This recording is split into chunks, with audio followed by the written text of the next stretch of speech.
सर्व संत मंडळी तथा प्राध्यापक मंडळी सर्वांना नमस्कार. सर्वज्ञ श्री चक्रधर प्रभूंचं तत्वज्ञान या अनुषंगाने मी काही माझं आर्टिकल लिहून आणलेलं आहे.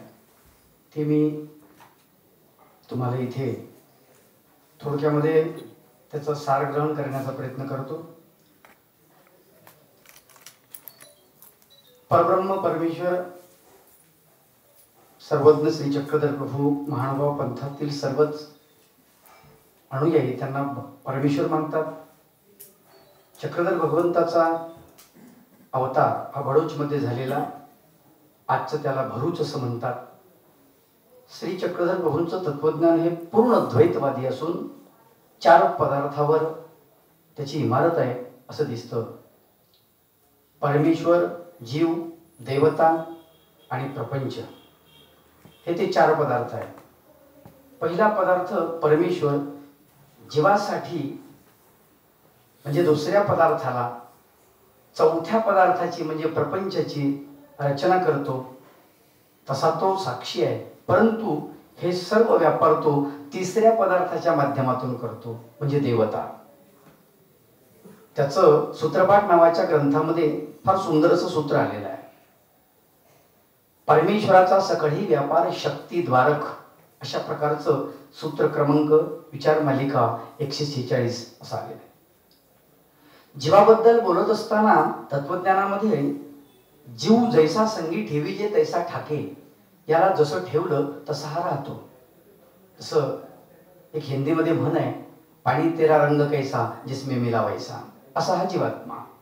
दुसरं याचं लक्षण दिलेलं आहे, जीवा स्वतः ज्ञान न संभवे, याला स्वतः ज्ञान संभवत नाही, तर याला ज्ञान द्यावं लागतं. प्रत्यक्षात परमेश्वर जीवाला ज्ञान देतो किंवा परमेश्वराने ज्या संताला किंवा ज्या अधिकरणाला, ज्या महापुरुषाला ज्ञान दिलं तो महापुरुष इतरांना ते ज्ञान देतो. तिसरं याचं लक्षण असं सांगितलं, जीव म्हणजे दोषदर्शी आगा, हा दोषच पाहतो, याला दोषच दिसतात. याचं एक माझं निरीक्षण आहे.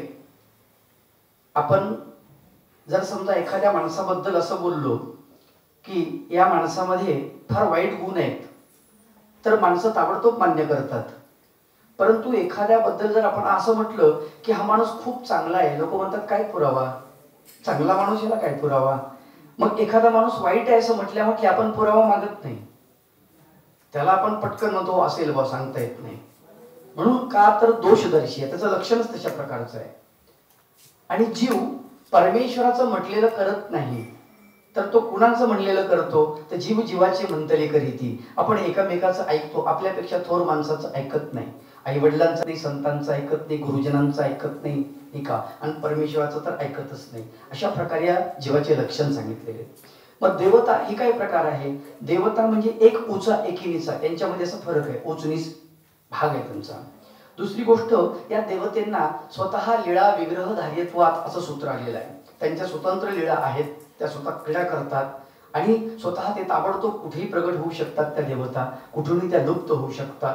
अशा प्रकारे त्यांच्यामध्ये ते सामर्थ्य आहे. पण त्यांना ज्ञान कशा प्रकारचं आहे, त्या सूत्रपाठ ग्रंथामध्ये फार सुंदर वर्णन आलेलं आहे की देवतेचे मळाधार ज्ञान, म्हणजे हे मळाधार पाहतात. मळ काय प्रकार आहे हे खूप मोठे प्रकरण आहे. सूत्रपाठामध्ये किंवा महानुभाव तत्वज्ञानामध्ये खूप जबरदस्त प्रकरण आहे. त्या प्रकरणाचे मळ असं एक मळ प्रकरण असं म्हटलेलं आहे त्याला. तर त्यामध्ये मळ प्रकरण म्हणजे नेमकं काय, तर जीवात्मा जेव्हा इथे साकार होतो तेव्हा त्याला एक एक मळ लागतात. तर ते मळ 81,9,9 अशा प्रकारची मळ लागतात. आणि मग तो इथे कर्मभूमीमध्ये म्हणजे या भूमीवर येतो आणि मग त्या मळाच्या आधाराने येऊन तो मनुष्य रूपामध्ये पुढे आणि वेगवेगळ्या पशुच्या वगैरे रूपामध्ये तो येतो. म्हणून हे ज्ञान फक्त देवतेला मळाधार असतं, कारण ती जीवाला मळाच्या आधारे पाहते, प्रत्यक्ष जीवाला ती पाहू शकत नाही देवता.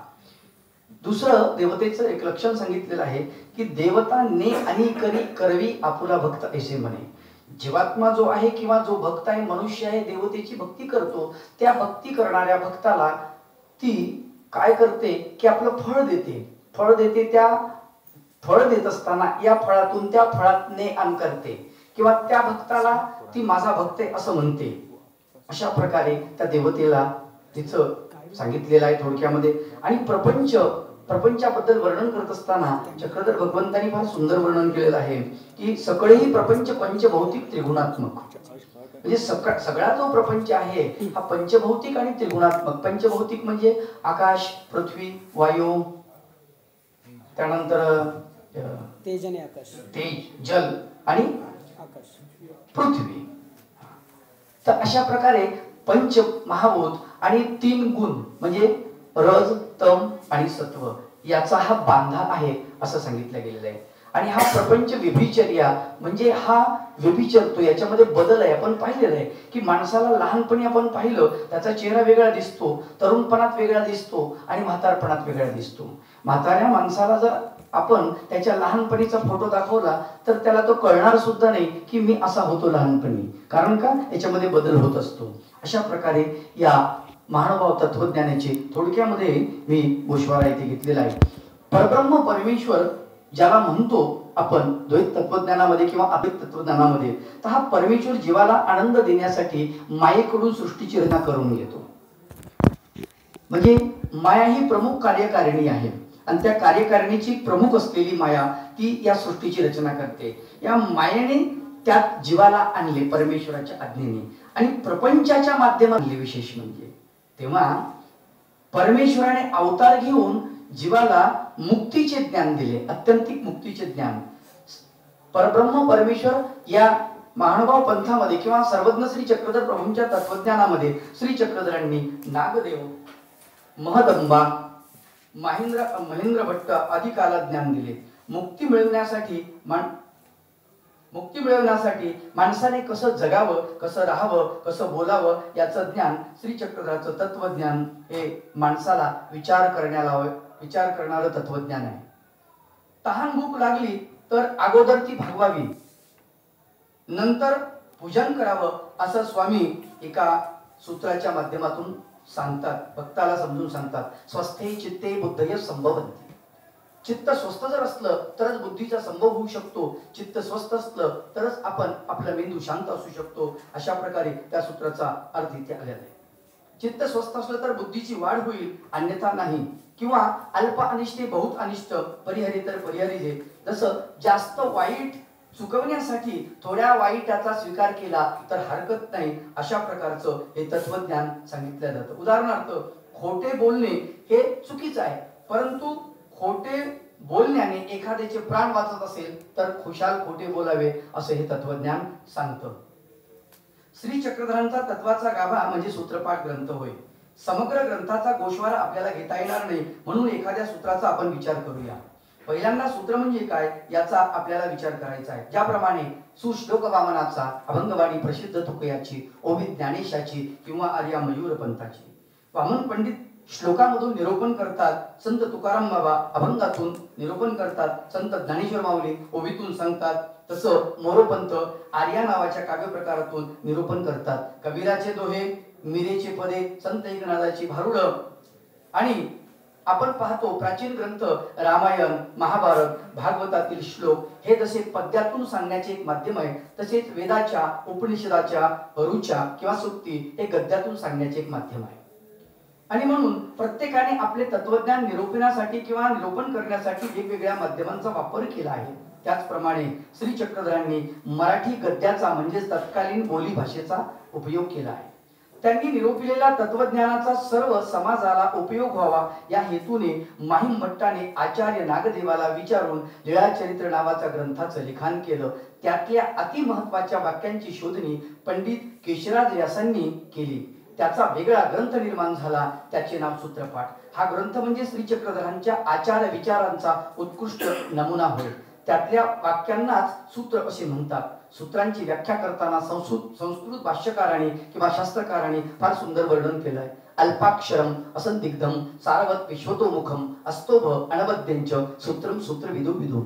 6 लक्षणांनी युक्त असतं त्याला सूत्र असं म्हणतात. पहिलं लक्षण म्हणजे अल्पाक्षर, ज्याच्यामध्ये कमी अक्षर आहेत. असंदिग्धम म्हणजे ज्याच्यामध्ये कुठल्याही प्रकारचा संशय नाही.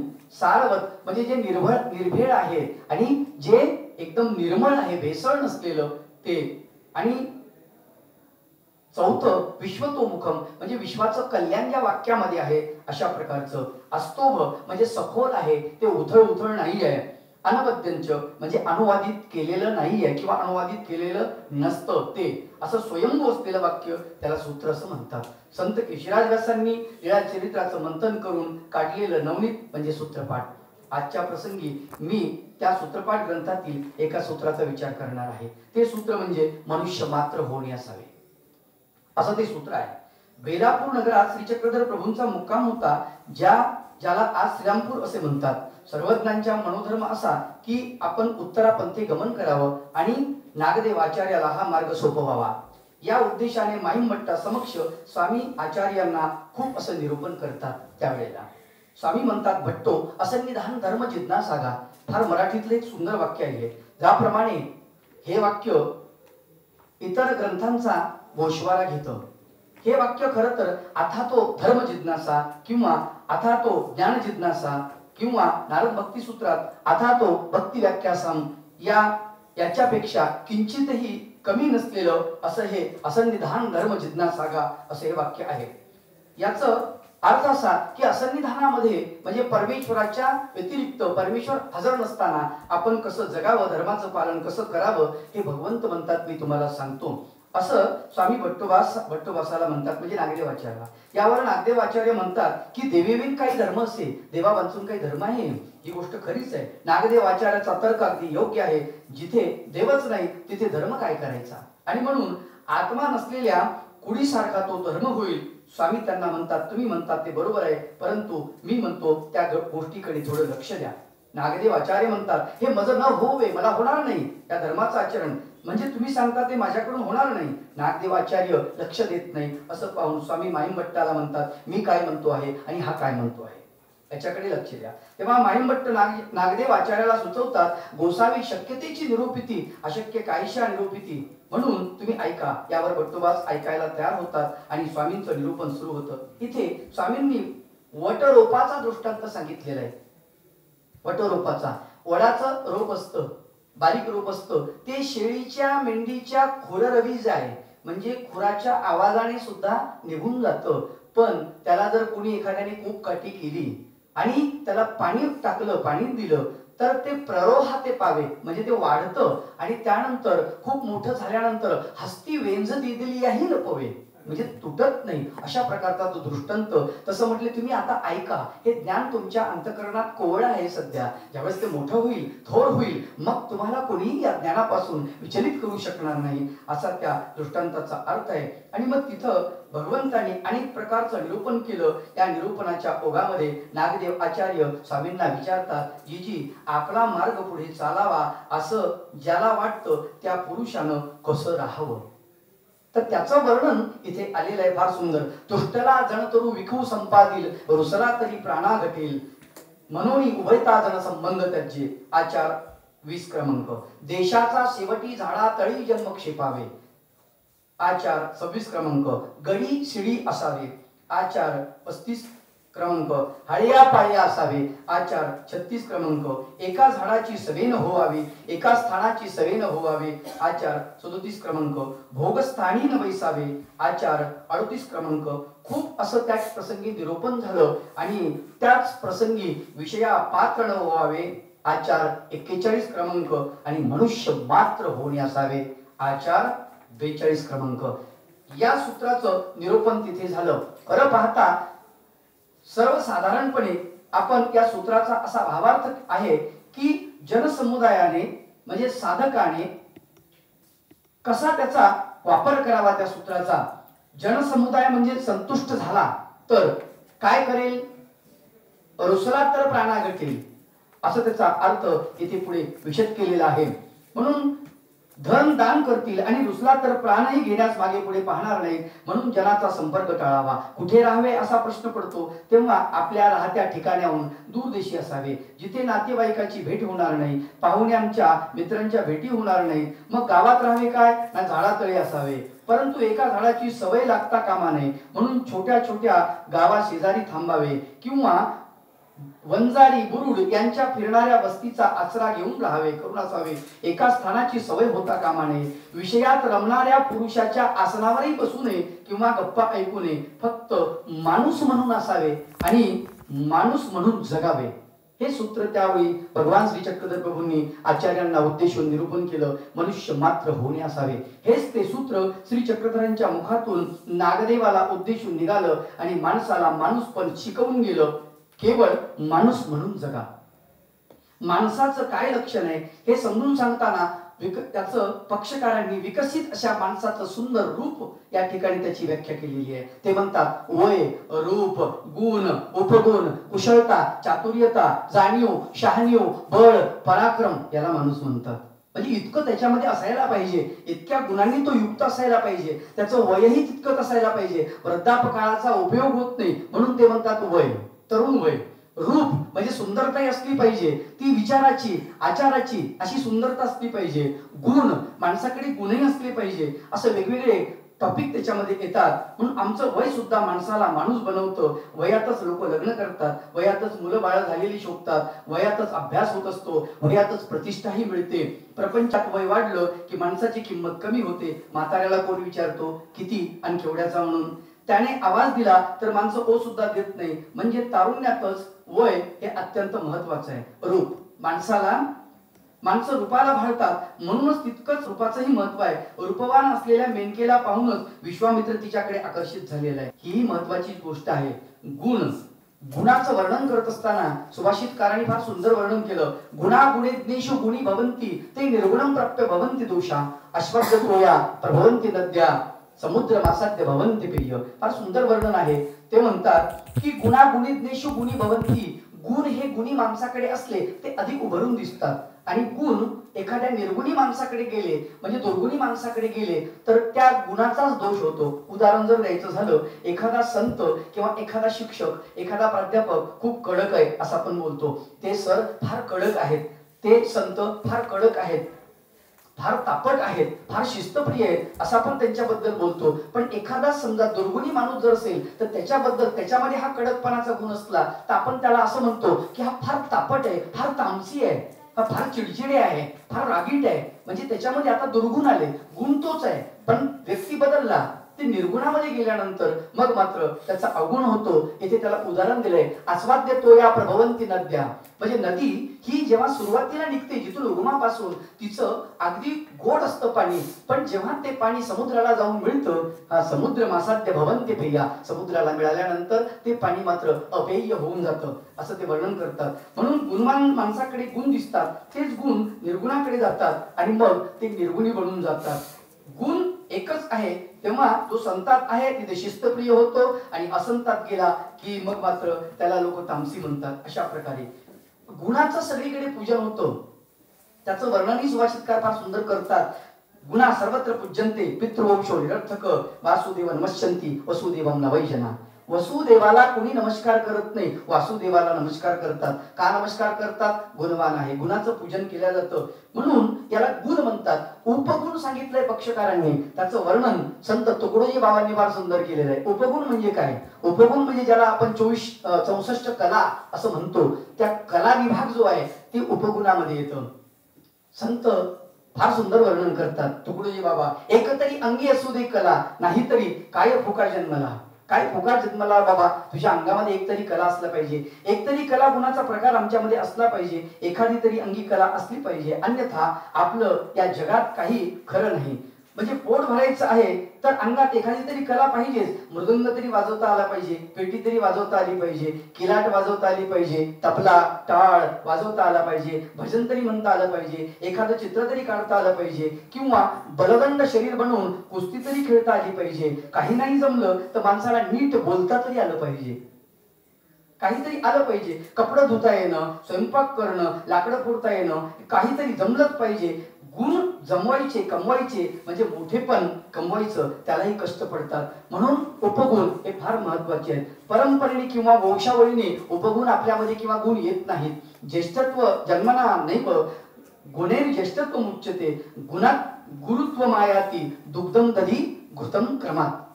विचार करा की गुणानं ज्येष्ठत्व निर्माण होतं ते अनुवंशाने किंवा वंश परंपरेने ते निर्माण होत नाही. ज्याप्रमाणे उदाहरण दिलं त्यांनी की ज्याप्रमाणे दह्याचं दुधाचं वय दूध थोरलं आहे, मोठं आहे, दुधापेक्षा दही हे कनिष्ठ आहे तसं पाहता दह्यापेक्षा तूप कनिष्ठ आहे तसं पाहिलं तर, कारण दूध ही जननी आहे आणि त्याचं अपत्य दही आहे, त्याचं अपत्य तूप आहे, पण तुपाला श्रेष्ठ मानतात. आलं का लक्षात? म्हणून आम्हाला या ठिकाणी जे ज्येष्ठत्व श्रेष्ठत्व मिळतं हे गुणांनी मिळतं. आणि कुशलता फार महत्वाचं सांगितलेलं आहे. कुशलता कशाला म्हणतात? अनुभेष्य महद्भेष्य शास्त्रेभ्य कुशलो नर सर्वत सारमादत्यात पुष्पेभ्य इव षटपद. ज्याप्रमाणे भुंगा वेगवेगळ्या फुलांवर बसतो आणि त्याच्यातून वेगवेगळ्या प्रकारचे मकरंद जमा करतो, तसा साधनी पुरुष किंवा अभ्यासक माणूस हा वेगवेगळ्या ग्रंथांमधून सार निवडतो, वेगवेगळ्या शिक्षकांजवळ वेगवेगळ्या प्राध्यापकांजवळ जाऊन तो आपल्या याचं सगळं सार ग्रहण करतो. म्हणून अशा प्रकारे त्या सगळं त्याचं वर्णन आलेलं आहे. बळ पराक्रम तर माणसाकडे असायलाच पाहिजे. पराक्रम जर नसेल तर काहीही माणसाला प्राप्त होत नाही. पराक्रमी माणसाचेच गोडवे गायले जातात. आज बघितलेलं आहे की शिवरायांचे गोडवे या महाराष्ट्रामध्ये गायला जातात, कारण त्यांच्या अंगी जो बळ आणि पराक्रम आलेला आहे. या बळ आणि पराक्रमामुळे तुम्हाला सांगतो सर्व आमच्या या मनुष्यत्वाला शोभेल अशा प्रकारची गुण या ठिकाणी सांगितलेले आहे. आणि म्हणून बळ पराक्रमाचा विचार करत असताना आमच्याकडे ते नसेल. संत ज्ञानेश्वर माऊलींनी फार सुंदर वर्णन केलेलं आहे. ते म्हणतात की भावे विन भक्ती बळे विन शक्ती बोलो नये. आलं का लक्षात? बळ नसेल तर तुम्हाला शक्ती, तुमच्याकडे काही शक्ती नाही तर बळ नाही तर शक्ती कुठून येणार आहे? भाव नाही तर भक्ती कुठून येणार आहे? अशा प्रकारचं वर्णन करतात. बळ आणि पराक्रम कशाला म्हणतात? सर्वज्ञ श्री चक्रधर प्रभूंनी एक सुंदर अशा प्रकारची लीळा सांगितलेली आहे. स्वामी म्हणतात विरळा नांदे. विरळा नांदे म्हणजे ज्याला अशा प्रकारचं युद्धामध्ये आपल्या स्वतःला घाय पाथर लागू देत नाही, स्वतःला जखमा होऊ देत नाही. कोणाचे हातपाय तुटतात, कोणी अपंग होतो, कोणाचा डोळा जातो, कोणाचा हात कलम होतो, परंतु युद्धामध्ये कौशल्याने जो युद्ध खेळतो, युद्धामध्ये युद्ध करतो, पराक्रम गाजवतो आणि स्वतःला जखमी होऊ देत नाही अशा कुशलतेने जो युद्ध करतो, त्या माणसाचेच गोडवे गायला जातात, पवाडे गायला जातात. म्हणून विरळा नांदे असं ते वर्णन आलेलं आहे. मला सांगतो या अशा प्रकारचं मनुष्य याला म्हटलेलं आहे. म्हणून आमच्याकडे या माणसाच्या गुणाची यादी पक्षकाराने सांगितली, परंतु हे माणसं आमच्याकडे हे गुण दिसत नाहीत. उलट आमच्याकडे दुर्गुण जास्त दिसतात. म्हणून आम्हाला अगोदर माणूस बनावं लागेल. संतांनी ते सांगितलं की माणसा आधी हो माणूस आधी बनलं पाहिजे. म्हणजे माणसामध्ये जे गुण आहेत त्या गुणांचं आम्ही अगोदर संकलन केलं पाहिजे आणि नंतर त्या गुणाचं आम्ही थांबवले पाहिजे. गुण आमच्यामध्ये, त्याला मात्र असं म्हटले, मनुष्य मात्र होऊन असावे. मात्र म्हणजे त्याला आम्ही कंट्रोल मध्ये ठेवलं पाहिजे. याचं वर्णन इथे पुढे आलेलं आहे. थोडक्यामध्ये 2 सेकंदामध्ये संपवतो मी.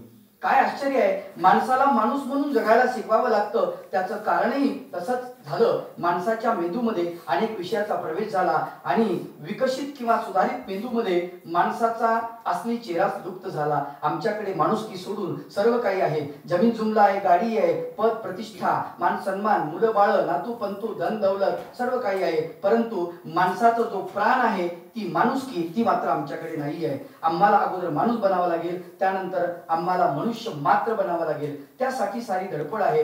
आता मात्र एक भानगड आहे. प्रश्न असा पडतो, तर आपल्याला वय, रूप, गुण, उपगुण, कुशलता, चातुर्यता, जाणीव, शाणीव, बळ, पराक्रम हे सर्वही असून आपल्यासाठी उपयोग न करता स्वतःसाठी हे वगळून मनुष्य म्हणून जगणे यालाच मात्र असं म्हटलेलं आहे.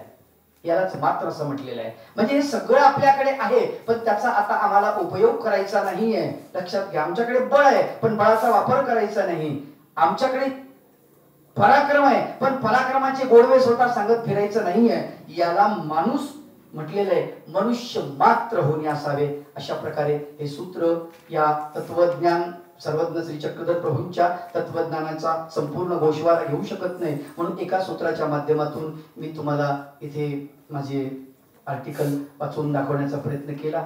मला आदरणीय आमचे युवराज शास्त्री डॉक्टर यांनी या विद्यापीठामध्ये त्यांच्यामार्फत मला निमंत्रित केलं. मी सर्व विद्यापीठातल्या प्राध्यापक मंडळींचे, आयोजकांचे मनपूर्वक मी आभार मानतो. त्यांनी मला एवढी मोठी संधी दिली आणि माझ्या शब्दांना विराम देतो. धन्यवाद.